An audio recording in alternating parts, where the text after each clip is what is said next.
Fly Fishing Insider podcast. We've got some tips and tricks for you this week. My big tip for you this week is stop using visual targets to aim your fly. Stop it. Too many people are doing this. I see it time and time again. You're using a visual target to establish where you want your fly at. So what are you doing? You're casting directly at the visual target. Instead, anticipate where your fly is going to be when it gets to your target. So our targets are often identified as the zones in which we believe fish are in. It's very common. I see a bush, I go, man, there's a fly under that bush. I cast to the bush. I see a hole, ooh, I bet there's some fish down in that hole. I'm going to cast into the hole.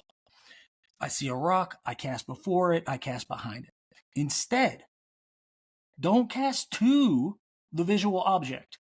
Anticipate where your fly is going to be when it gets to the target and where it needs to be when it gets to the target.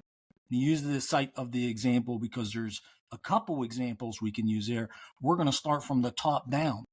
Typically, fish feed from the bottom, but we've seen fish rising around a boulder, both front and rear. What do? We cast right into the boulder. No. Instead, cast above the boulder, far enough above that you are out of the fish's vision. The fly will then float into the zone. The fish will take visual contact of it. So you anticipated where the fly needed to be for the fish to eat it. The fish comes up and eats it. Same with the rear.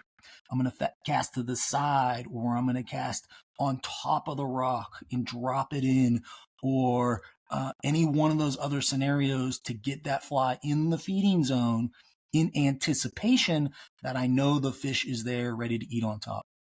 Okay, same thing, rock scenario. I don't see any fish feeding, but I know that's a good zone. So what am I going to do? I'm going to take my nymph and I'm going to nymph higher than the rock, and I'm going to allow it to sink until I start to feel the bottom right around where the zone is that I believe the fish is in, the visual site that I saw. So that's ahead of the boulder or below the boulder.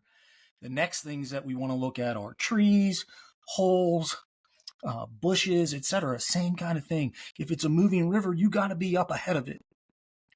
If it's a lake or a pond, you got to be in a slightly different zone, understanding that your fly is probably going to move due to some level of current or some level of wind, etc., and get into the zone at the right time. Otherwise, you have to be very delicate in your presentation. Streamers are extremely important in this scenario. A streamer can often take longer to fall, and people weight their streamers or weight their lines differently and use them differently or appropriately based on their need. What do I mean by that?